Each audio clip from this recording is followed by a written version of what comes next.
Assalamualaikum warahmatullahi wabarakatuh. Kembali lagi berjumpa dengan saya.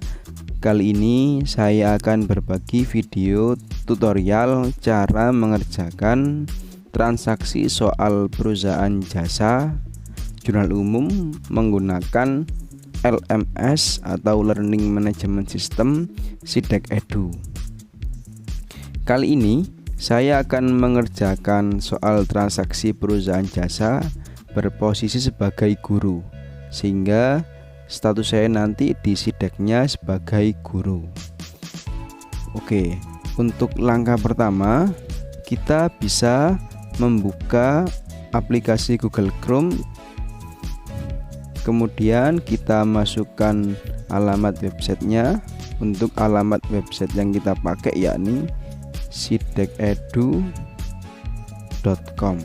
Oke, ini ada dua versi 1.3 dan versi 1.4. Yang kita gunakan yakni versi 1.4. Oke, karena kita masih belum punya akun, maka kita harus registrasi terlebih dahulu. Kita pilih sekolah, kemudian kita masukkan nama,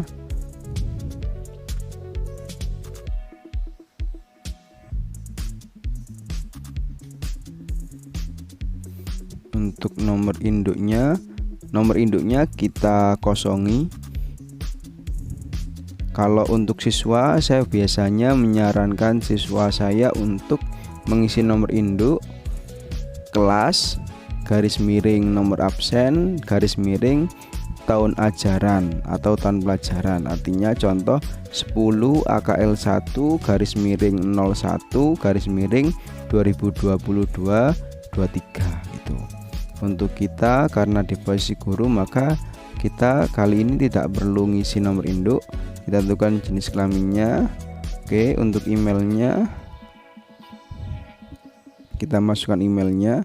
Ini email yang aktif, sehingga nanti ketika kita registrasi maka SIDEK akan mengirimkan pesan atau email untuk aktivasi akun SIDEK.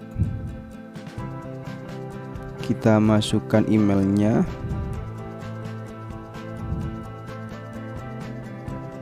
Oke, untuk kode registrasinya kita masukkan. Untuk kode registrasinya PLT Guru.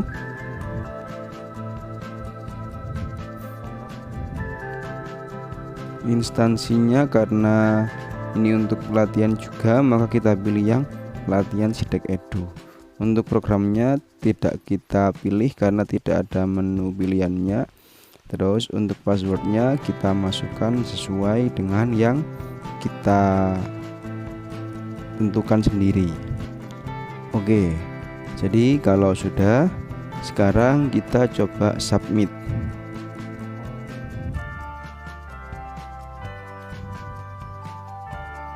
Kita cek. Nah, kalau registrasi kita sudah berhasil, maka kita akan menerima email aktivasi. Sekarang kita aktivasi dulu akun SIDEK kita. Oke, kita aktivasi dulu.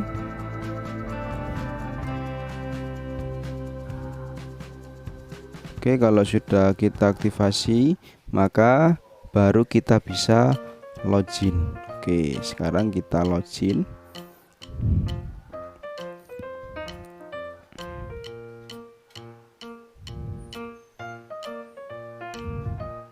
Uji coba, emailnya kita masukkan.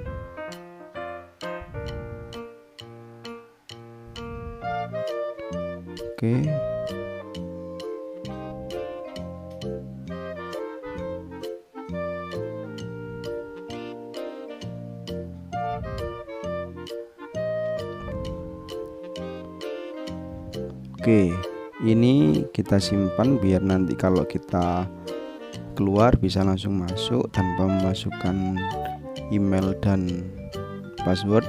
Ini tampilan pertama ketika kita sudah bisa login ke sidekedu.com. Langkah kedua, setelah kita bisa login, kita bisa langsung membuat data perusahaan. Adapun cara membuat data perusahaan yakni kita klik menu, kemudian kita pilih ruang praktik, kita pilih data dasar dan perusahaan. Oke. Untuk perusahaan yang mau kita buat kali ini yakni perusahaan Laundry Anita, perusahaan jasa Laundry Anita. Oke, kita tampilkan soalnya lebih dulu. Ini untuk tampilan soalnya. Jadi perusahaan Laundry Anita, alamat kedudukan, email hingga kebijakan atasnya sudah tertera. Sekarang kita isi di sideknya. Untuk membuat data perusahaan baru, kita klik create perusahaan induk.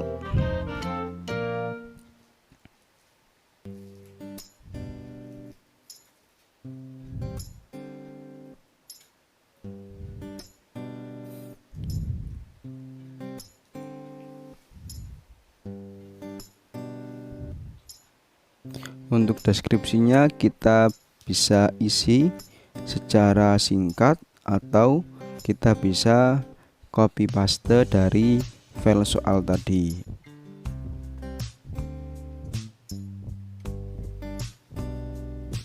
Oke, alamatnya Pakiswetan.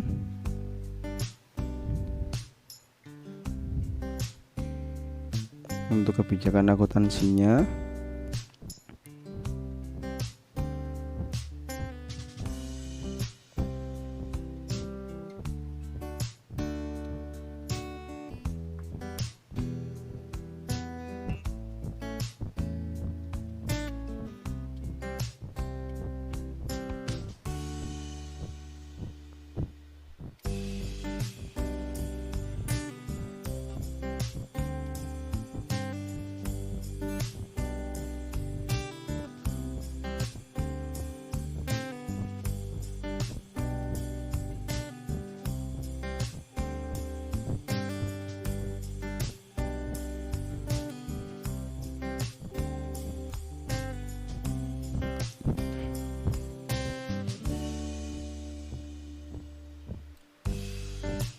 akan tetapi untuk kebijakan akuntansi bisa kita copy paste dari soal. Oke, kita next. Sekarang kita lanjut sistem pencatatannya. Tanggal awal periode kita isi Januari 2022.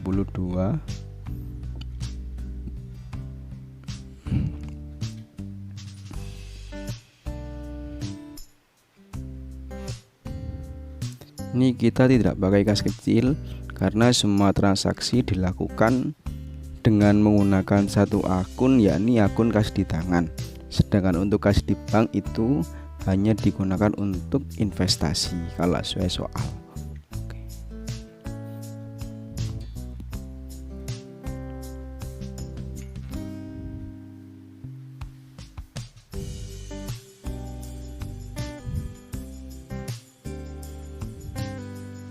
Oke, sebelum kita kita cek dulu tanggalnya, basisnya, sistem pencatatan. Sudah kita save. Langkah kedua, setelah perusahaannya selesai atau data perusahaannya selesai, ini kita bisa lihat di sini. Ini keluar, ini stoknya aktif. Kalau kita mau merubah atau mengupdate data, kita bisa klik menu pensil, tapi kalau kita hanya berguna untuk melihat data, kita bisa klik menu mata atau gambar mata. Setelah perusahaan ini selesai, maka sekarang kita masuk ke perusahaannya. Cara masuk ke perusahaannya yakni kita klik menu ini, terus kita pilih perusahaan, kita klik Laundry Anita yang tadi telah kita buat. Oke. Kalau sudah, nanti akan ada notifikasi sukses berhasil merubah default ke Laundry Anita. Kalau sudah, sekarang kita isi atau kita masukkan daftar akun. Caranya kita klik menu, kemudian kita pilih ruang praktik, data dasar akun. Kita bisa melakukan atau menyusun akun dengan menggunakan menu impor.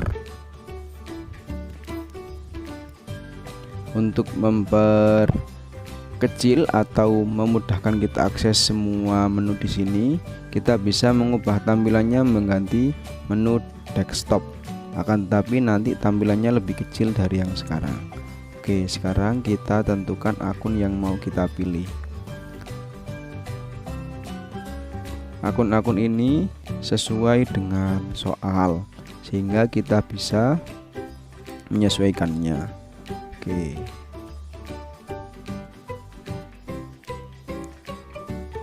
Ini untuk daftar akunnya. Untuk aset lancarnya ada 5 akun.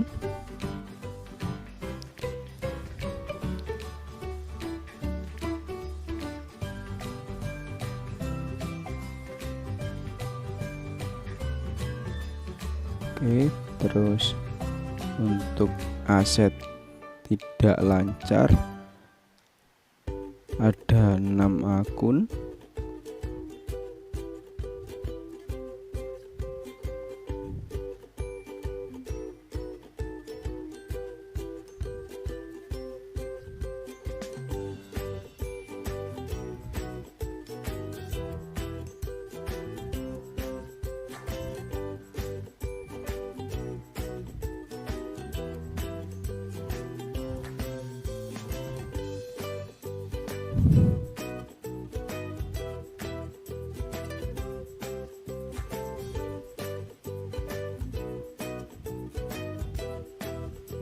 Oke, kalau sudah kita pilih akun yang mau kita impor, maka kita bisa klik impor.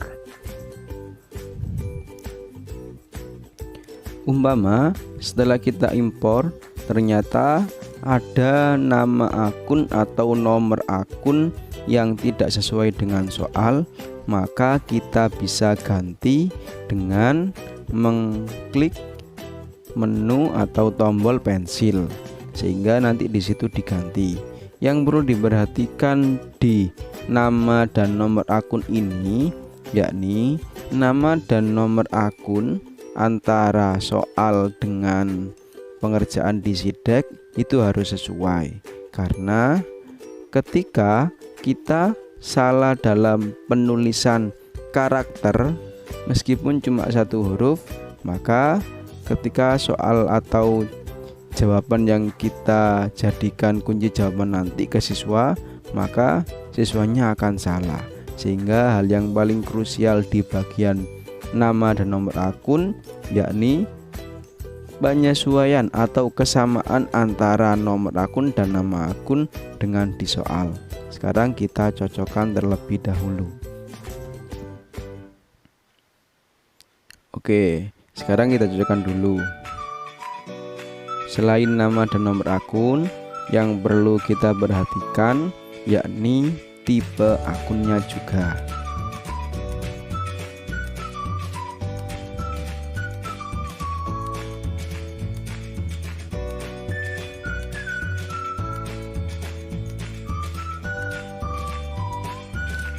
Oke, di sini akun perlengkapan harusnya tipe akunnya dia barang, akan tetapi di Sideqnya dia masih belum ditentukan tipe akun, sehingga sekarang bisa kita edit di menu pensil.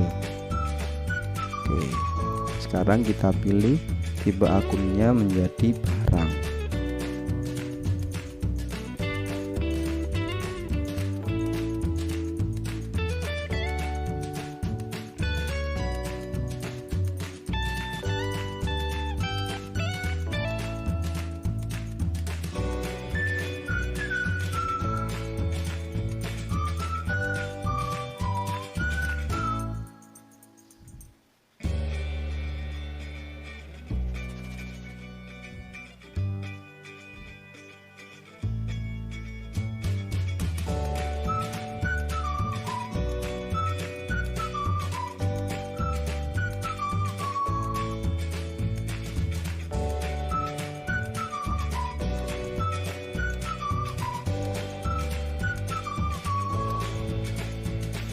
Oke, di sini di soal tidak ada pendapatan lain-lain dan juga tidak ada beban lain-lain. Akan tetapi tadi saya waktu impor sudah mengimpor akun pendapatan lain-lain dan beban lain-lain, sehingga akun ini, akun pendapatan lain-lain dan beban lain-lain harusnya dihapus. Akan tetapi di SIDEK itu tidak ada menu menghapus akun yang sudah diimpor. Artinya yang bisa kita lakukan hanya menu menonaktifkan akun-akun yang tidak digunakan.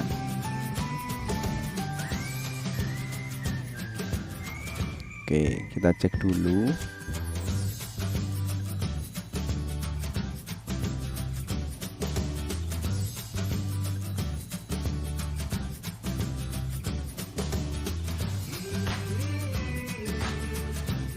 Oke, kalau sudah dinonaktifkan, artinya akun-akun yang akan kita gunakan sudah sesuai dengan soal.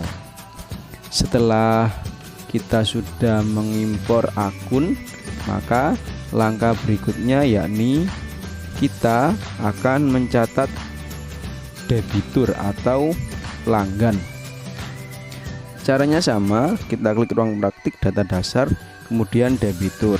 Akan tetapi karena di soal laundry Anita ini tidak terdapat debitur atau pelanggan yang sifatnya kontinu atau tetap, maka kita tidak perlu mengisi nama pelanggan. Kalaupun ada nama pelanggannya, maka kita bisa klik menu create. Oke, nanti kita masukkan semua. Yang pasti yang ada bintangnya ini wajib diisi. Oke, karena tidak ada debitur, maka kita lanjut ke pengisian data dasar berikutnya. Setelah debitur, kita isi kreditur. Begitu juga dengan kreditur. Di soal ini tidak tercantum data kreditur tetap ataupun kontinu.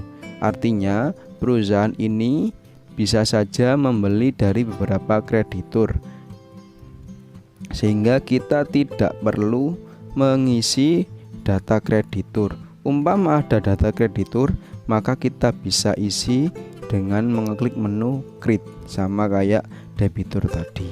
Oke, setelah kita ngisi kreditur, maka kita bisa lanjut ke pengisian kategori barang. Di sini kita bisa klik menu create ataupun menu impor. Kalau untuk menu impor, kita bisa gunakan seperti soal. Di soal itu hanya ada perlengkapan, maka yang kita pilih hanya perlengkapan. Oke, kita klik impor. Setelah impor, setelah kategori barangnya selesai, kita menentukan satuannya. Untuk satuannya di soal itu ada satuan terdiri dari renteng dan liter. Kita cek dulu apakah ada renteng sama liter. Kalau ada, kita bisa impor.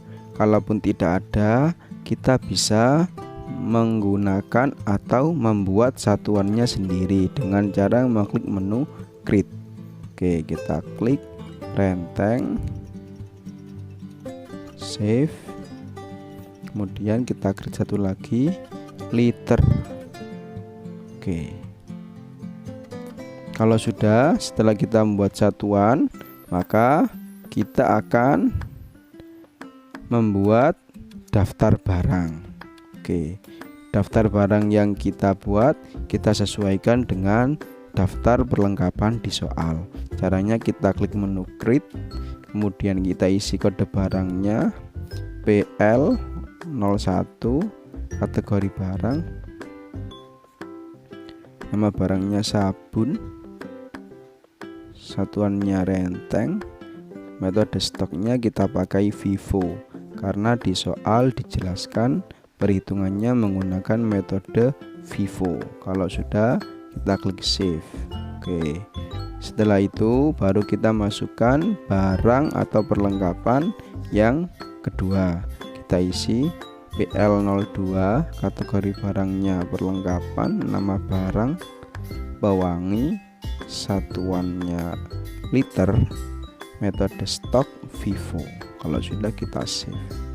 Oke, setelah kedua barang kita masukkan, maka kita bisa lanjut ke pengisian data dasar berikutnya. Oke.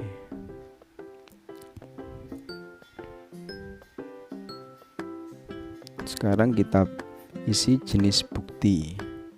Untuk jenis bukti kita bisa membuat sendiri ataupun impor. Karena di soal jenis buktinya ada 5, yakni BKM, BKK, bukti memorial, faktur penjualan, dan faktur pembelian, maka kita pilih kelimanya. Oke.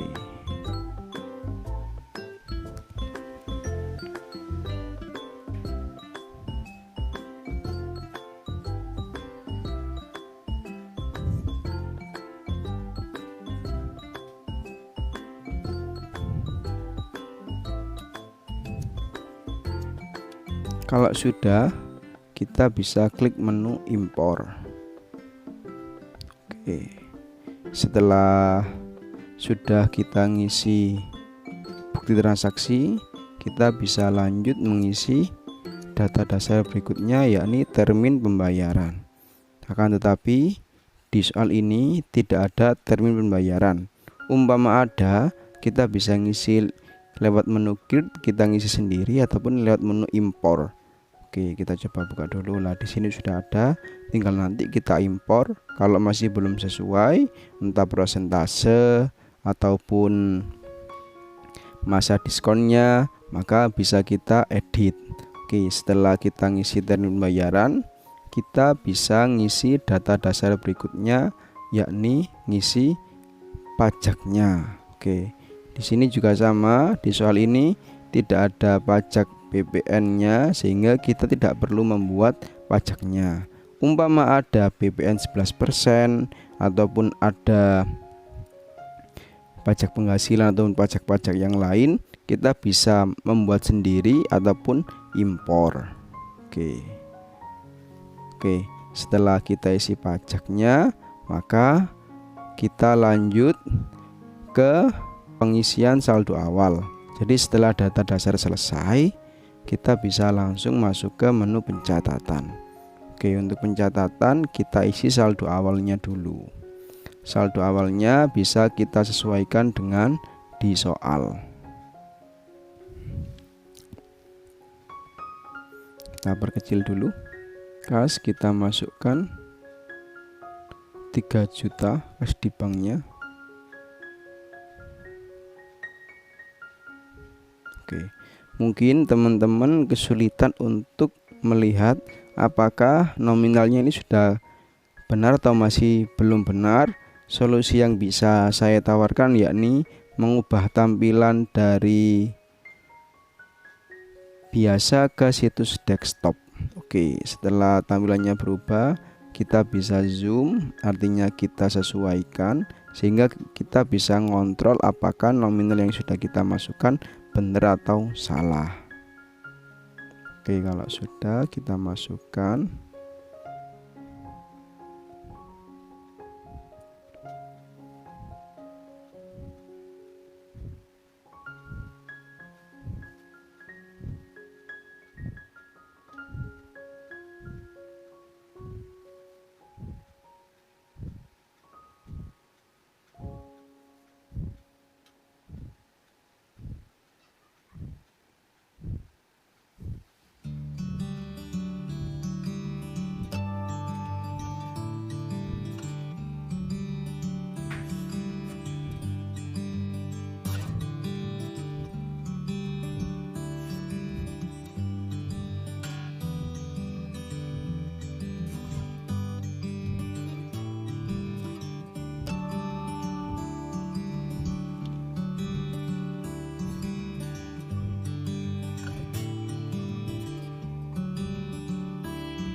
kalau kita sudah input saldo awal, kita cek dulu balance-nya. Kalau sudah balance, maka kita bisa lanjut mengisi tanggal saldo.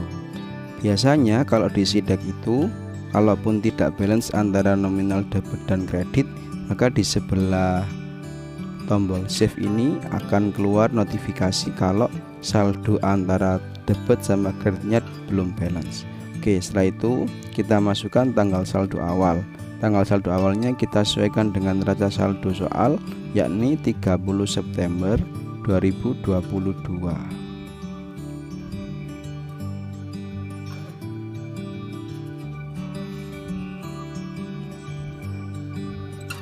Kita klik save. Sebelum kita klik save, saya hanya memberitahu bahwa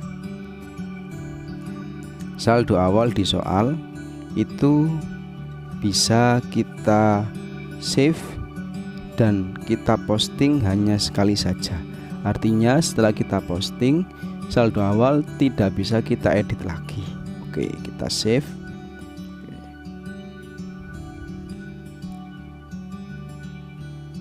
Setelah saldo awalnya kita record, maka sekarang saldo awalnya bisa kita posting.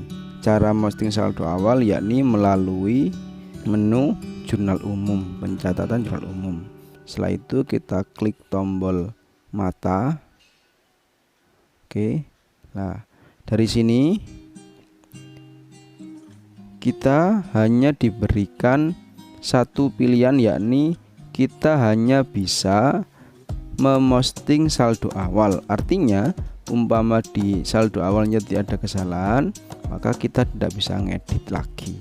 Oke, tampilannya kita rubah ke situs biasa saja biar lebih besar. Oke, ini saldo awalnya. Kalau sudah, kita klik mata untuk memposting saldo awal. Oke,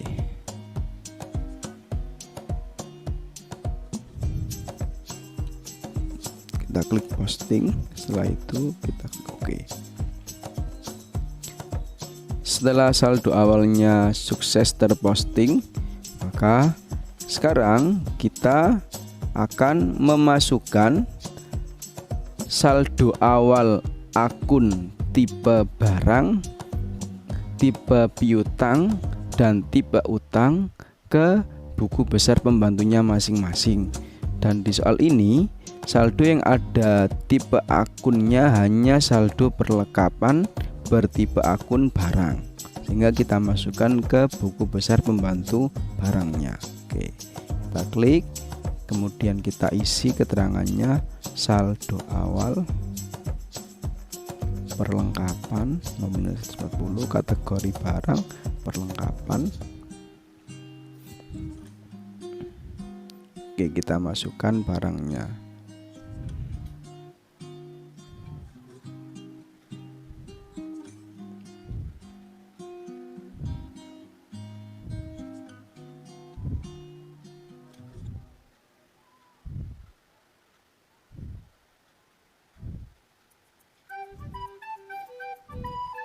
Setelah kita masukkan kuantitas barang, harga barang, dan item barangnya, maka kita cocokkan dulu totalnya dengan total saldo awalnya. Saldo awal akunnya 140, sedangkan total item barang dan kuantitasnya yakni 140.000. Setelah sama, maka kita bisa submit. Setelah kita submit, artinya saldo awal perlengkapan di buku besar pembantu barang sudah terinput. Oke, setelah saldo awalnya terinput, sekarang tugas kita yakni mencatat pencatatan transaksi jurnal umumnya. Cara untuk mencatat transaksi jurnal umum itu ada dua langkah, yakni pertama, kita buat data transaksinya terlebih dahulu. Setelah itu kita buat jurnal umumnya. Kenapa kita harus buat data transaksi baru jurnal umum? Karena data transaksi itu mencatat bukti-bukti transaksi yang mengakibatkan terjadinya transaksi, sedangkan jurnal umumnya itu mencatat penjurnalannya. Oke, sehingga sebelum kita nyetak jurnal, kita harus mencatat data transaksinya. Kecuali untuk transaksi pembelian perlengkapan ataupun transaksi pemakaian perlengkapan, maka submenu yang kita gunakan bukan hanya submenu data transaksi jurnal umum saja, melainkan kita juga menggunakan submenu stok barang, yang mana kegunaan submenu stok barang itu digunakan untuk mencatat transaksi pembelian perlengkapan atau mutasi in, dan juga digunakan untuk mencatat transaksi pemakaian perlengkapan atau mutasi out. Oke, sekarang kita coba buka soalnya terlebih dahulu. Di soal yang pertama itu dibeli perlengkapan laundry secara tunai dengan rincian barang tersebut, kemudian harganya 36.000. Oke, transaksinya JU001, nomor buktinya BKK 001. Oke, berarti langkah pertama yang akan kita lakukan yakni mencatat data transaksi. Kita kembali ke sideknya. Langkah pertama, kita catat data transaksinya terlebih dahulu. Untuk mencatat data transaksi, kita bisa mengklik menu create. Oke, kita tentukan tanggalnya. Tadi transaksinya tanggal Oktober, tanggal 1 bulan Oktober. Kita pilih jenis buktinya BKK, nomor buktinya BKK 001. Kategorinya kita pilih eksternal karena kita beli perlengkapan dari pemasok.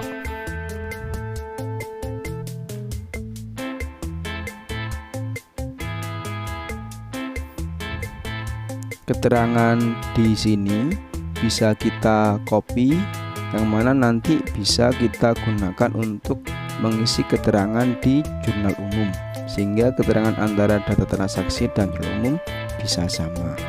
Oke.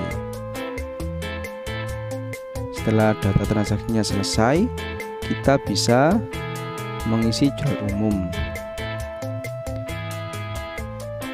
Biasanya saya pribadi untuk mempercepat pengerjaan sidek, saya akan membuka beberapa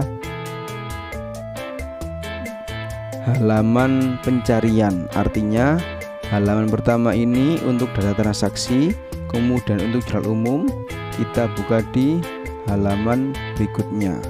Oke, sehingga ada dua halaman.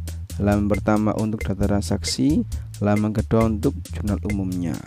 Oke, sekarang kita buat jurnal umumnya.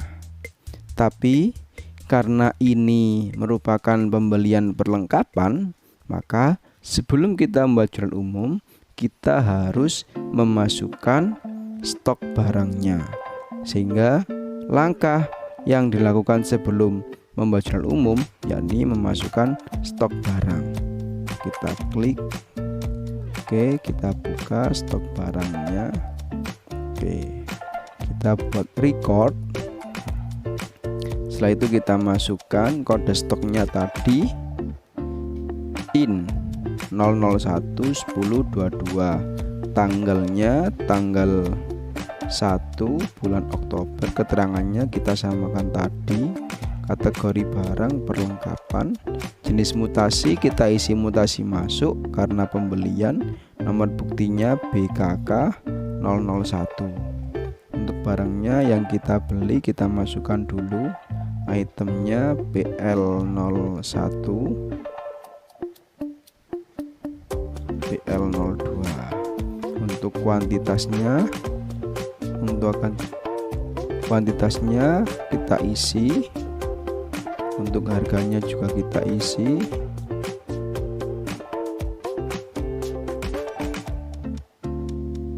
Oke, sudah sama 36.000. Kalau sudah, kita submit. kita cek.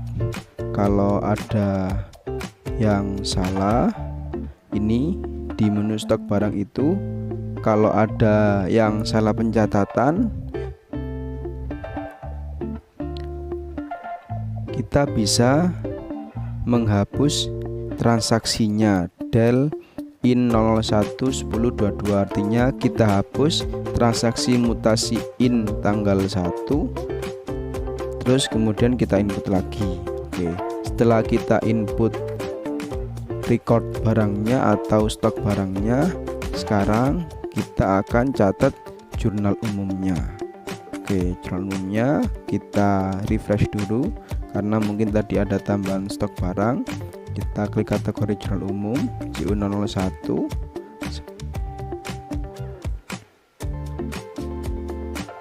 keterangannya kita samakan, nomor buktinya BKK 01. Nomor bukti ini kita tidak perlu mengisi karena nomor bukti ini kita dapat dari pengisian di data transaksi, sehingga kalau di data transaksinya sudah kita isi, maka di nomor bukti dia akan muncul. Terminnya kita kosongi, pajaknya kita kosongi karena tidak ada termin. Untuk akunnya kita masukkan karena pencatatan pembelian perlengkapan dicatat sebagai harta, maka kita menggunakan akun perlengkapan. Untuk nominal debitnya kita isi. Oke. Di sini ketika kita membeli perlengkapan, maka pengisian nominal di jurnal itu disesuaikan dengan pencatatan di stok barang. Karena tadi kita sudah nyatet, maka sekarang kita tinggal memasukkannya saja. Nominalnya 36.000. Setelah itu kita klik selesai. Oke. Untuk yang kredit kita tambahkan baris, kita pilih menu akun kas di tangan. Yang kredit kita isi 36.000 juga. Untuk pengisian nominal akun kas itu selain mengisi nominal, kita juga dituntut untuk menentukan jenis kasnya. Artinya itu kas tersebut digunakan untuk membiayai kegiatan operasi, investasi atau pendanaan. Oke, sekarang kasnya kita gunakan untuk membiayai kegiatan kas operasi.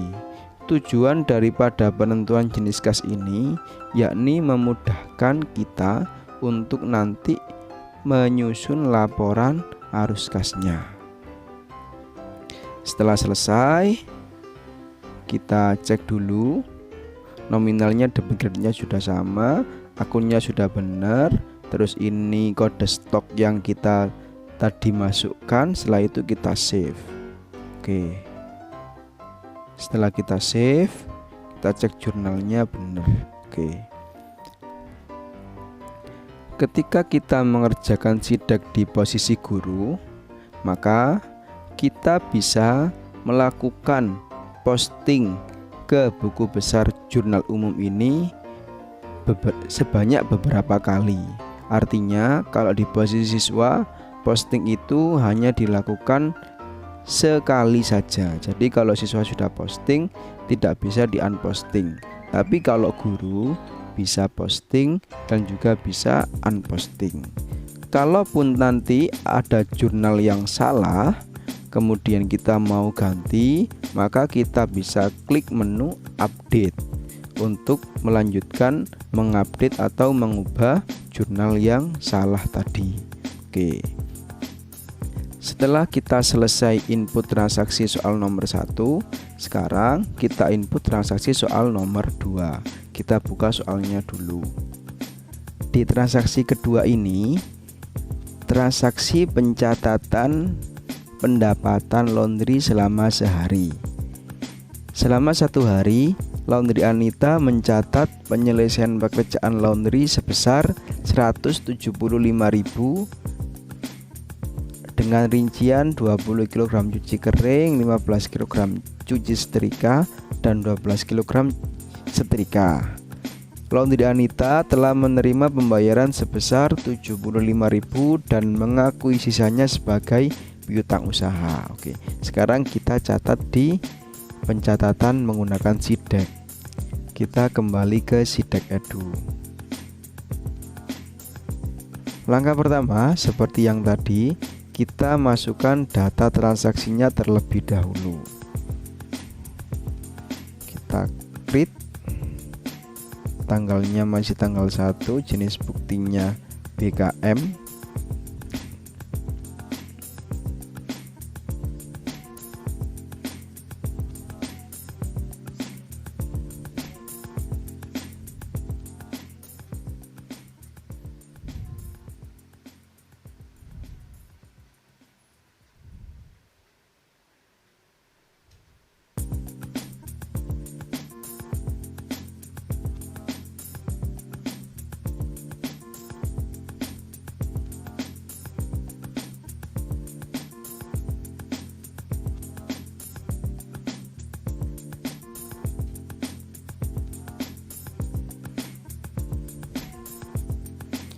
Setelah data transaksinya selesai, kita catat jurnal umumnya. Ini tidak usah stok barang karena bukan pembelian atau pemakaian barang.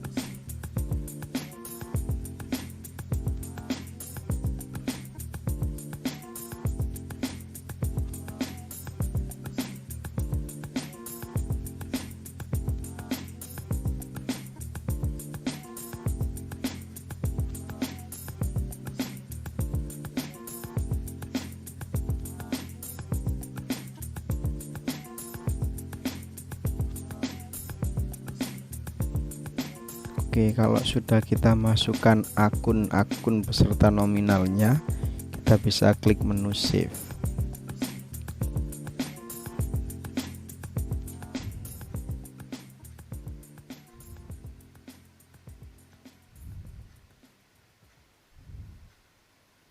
Untuk jurnal umum yang sudah kita anggap benar dan tidak perlu pembenahan, kita bisa langsung posting.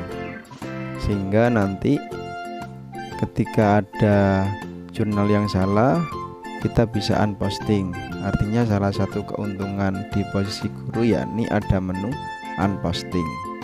Cuma biasanya saya menyarankan siswa untuk memposting jurnal umum setelah selesai input semua, sehingga setelah selesai input semua dia bisa sambil kontrol jurnalnya atau ngecek jurnalnya sebelum diposting.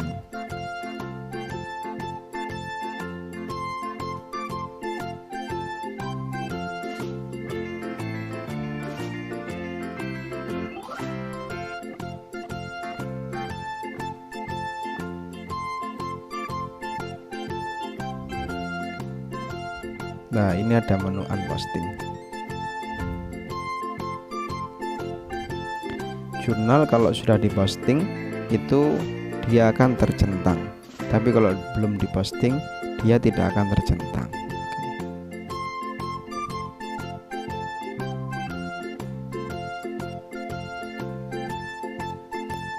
Sekarang kita masuk ke transaksi ketiga. Transaksi ketiga itu transaksi penerimaan pelunasan piutang BKM 002 JU03 tanggal 2 Oktober. Untuk pencatatannya kita langsung kembali ke SIDEK dulu. Setelah itu kita masuk ke data transaksi, kita klik menu create, tanggalnya kita ganti tanggal 2, untuk jenis buktinya BKM, nomor buktinya BKM 002.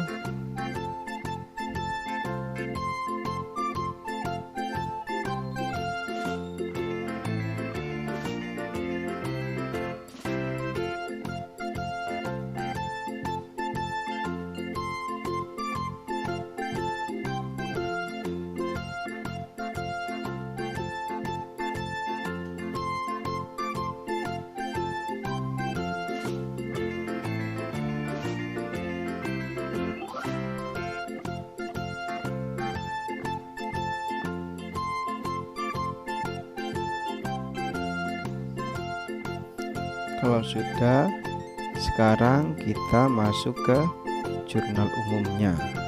Kita klik menu Create.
Kalau sudah balance dan sudah benar akun beserta nominalnya, kita bisa save jurnalnya.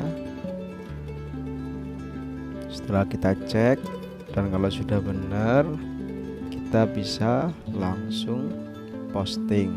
Sebelum itu saya jelaskan dulu kenapa pencatatannya menggunakan jurnal kas di tangan pada piutang usaha dan deposito pelanggan. Artinya di transaksi ini perusahaan Laundry Anita menerima pelunasan piutang atau sisa piutang hari kemarin, dan juga pelanggan ada yang menitipkan uang untuk pembayaran laundry berikutnya, sehingga penitipan uang tersebut kita catat sebagai deposit pelanggan. Setelah sudah kita jurnal dan jurnalnya sudah benar, kita bisa langsung posting. Kalau sudah, kita masuk ke transaksi berikutnya.